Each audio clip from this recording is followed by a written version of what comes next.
আপনারা কখনো ভেবেছেন মাত্র দুটো ডিম দিয়ে এতটাই টেস্টি এবং স্বাস্থ্যকর এমন একটা খাবার তৈরি হয়ে যাবে যেটা বাচ্চা থেকে বড় যে কারো টিফিন বক্সে দিতে পারবেন।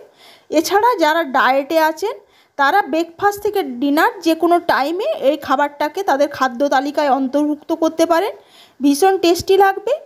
এছাড়া বিকেলে স্ন্যাক্স হিসেবেও আপনারা খেতে পারেন।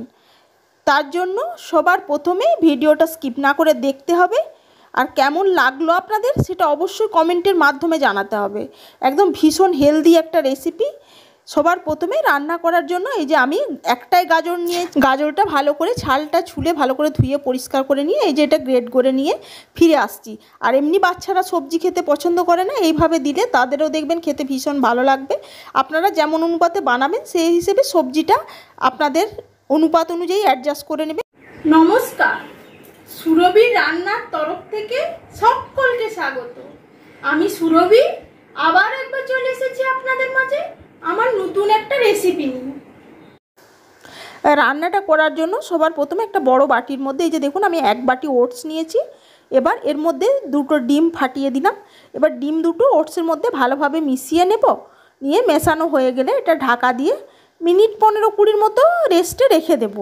আপনারা চাইলে সবার প্রথমে এই কাজটা করে নিয়ে তারপরে রান্নার বাকি সরঞ্জামগুলো রেডি করে নেবেন, মানে সবজি কাটাকুটি, তাহলে আর আপনাদের টাইমটা নষ্ট হবে না। এটা তখনকে রেস্টে হয়ে যাবে।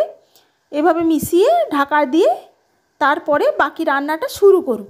আর পুরো রেসিপিটা দেখার পর যদি আপনাদের ভালো লেগে থাকে তাহলে প্লিজ যারা এখনও আমার চ্যানেলটি সাবস্ক্রাইব করেননি তারা আমার চ্যানেলটি সাবস্ক্রাইব করে পাশে থাকা বেল আইকনটা প্রেস করে দেবেন, আর একটা লাইক আর কমেন্ট করে পাশে থাকার অনুরোধ রইল। এই যে দেখুন আমার সমস্ত সবজিগুলো কাটা হয়ে গেছে।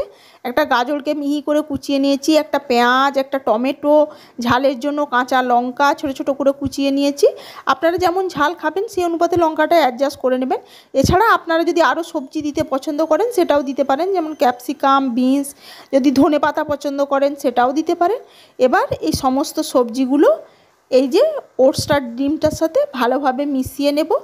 ভালো করে মিশিয়ে নেওয়ার পর এর মধ্যে দিয়ে দেব নুন। তাহলে নুনটা দিলে সবজি থেকে অল্প জলও বের হবে, আর এতে আর কোনো জল দেওয়ার প্রয়োজন পড়বে না বা ডিম দেওয়ারও প্রয়োজন পড়বে না। আমি যে অনুপাতে নিয়েছি সেই অনুপাতে নিলে, তবে আপনারা যদি বোঝেন যে আপনাদের শুকনো শুকনো লাগছে সেক্ষেত্রে ডিম বা জল যা হোক একটা কিছু ব্যবহার করতে পারেন, যেটা আপনাদের ইচ্ছা হবে সেটাই। এইভাবে দেখবেন চামচের সাহায্যে মেশালেই সবজি থেকে যে জল বেরাবে সেটাতেই ভালোভাবে মাখানো হয়ে যাবে। এছাড়া যদি চামচ দিয়ে আপনাদের অসুবিধা হয় তাহলে হাত দিয়েও মেখে নিতে পারেন, যেটা আপনাদের সুবিধা হবে। এইভাবে ভালোভাবে মিশিয়ে নেব।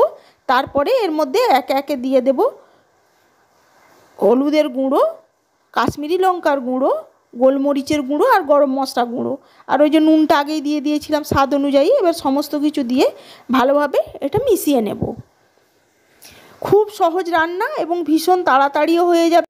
আর বাচ্চারা যখন স্কুলে যায় তখন তাদেরকে রেডি করা, তাদের টিফিন রেডি করা, বা হাজব্যান্ডরা ডিউটি গেলে তাদের খাবার রেডি করা, তাদের টিফিন রেডি করা, সেই অবস্থাতে দেখবেন একদম আমরা নাজেহাল অবস্থায় পড়ি। তখন যদি এইরকম একটা খাবার তৈরি করে দেন আপনাদের টাইমটাও বেঁচে যাবে এবং একটা স্বাস্থ্যকর খাবার হবে, অথচ খেতে সুস্বাদু হবে। এই যে মিশ্রণটা দেখুন আমার এই রকম জাস্ট তৈরি হয়েছে। এবার চলুন রান্নার বাকি প্রিপারেশনটা শুরু করে দিই। সবার প্রথমেই গ্যাসে প্যান বসিয়েছি। আমি এখানে সর্ষের তেলে করছি, আপনারা চাইলে রিফাইন অয়েল বা বাটার দিয়েও করে দিতে পারেন।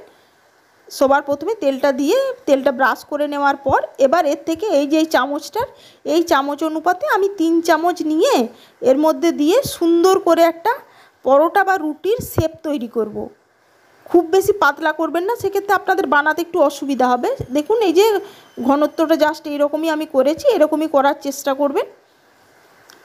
এইভাবে দিয়ে সুন্দর করে রুটি একটা বা পরোটা সুন্দর করে শেপ করে দেবেন। দেখবেন একদম কোনো কষ্ট নেই, খুব তাড়াতাড়ি হয়ে যাবে। আর অবশ্যই কিন্তু গ্যাসের ফ্লেমটা মিডিয়ামে দিয়ে রান্নাটা করবেন, না হলে এইভাবে দেওয়ার সময় যখন এটা ছড়িয়ে দেবেন তখন গ্যাসের ফ্লেমটা বাড়ানো থাকলে পুড়ে যাবে, তখন খেতে ভালো লাগবে না। আর একটা ঢাকা দিয়ে রান্নাটা হতে দেবো। এই ঢাকা দেওয়ার কারণে সবজিগুলো সব সেদ্ধ হয়ে যাবে। মিনিট 2 পর এইভাবে ঢাকাটা খুলে যখন দেখবেন প্যানটা এইভাবে নাড়াতে থাকলে যখন এটা অটোমেটিক প্যান থেকে ছেড়ে আসছে তখন বুঝবেন এটা হয়ে গেছে। তখন এটা আবারও উল্টে ঢাকা দিয়ে মিনিট খানেকের জন্য সেঁকে নিলেই হবে। আর তেল বা বাটার দেওয়ার প্রয়োজন পড়বে না।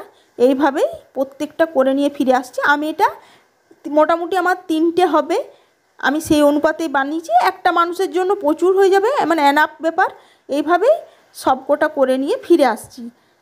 আপনারা চাইলে ওটসটা মিক্সিতে আগে গুঁড়ো করে নিয়েও করতে পারেন, কিন্তু সেক্ষেত্রে অতটা খেতে ভালো লাগে না।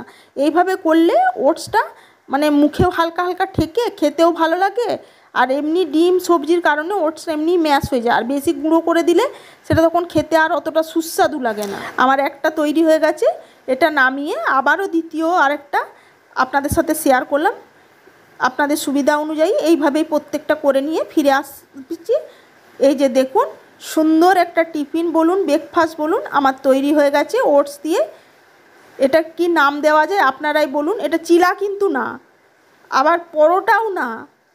সুতরাং এইরকম একটা হেলদি রেসিপি আপনারা খুব অনায়াসে বাড়িতে বানিয়ে নিতে পারেন। আজকের এই রেসিপি আপনাদের সাথে কেমন লাগলো অবশ্যই জানাবেন। এটার সাথে খাওয়ার জন্য আর কিছুরই দরকার পড়বে না।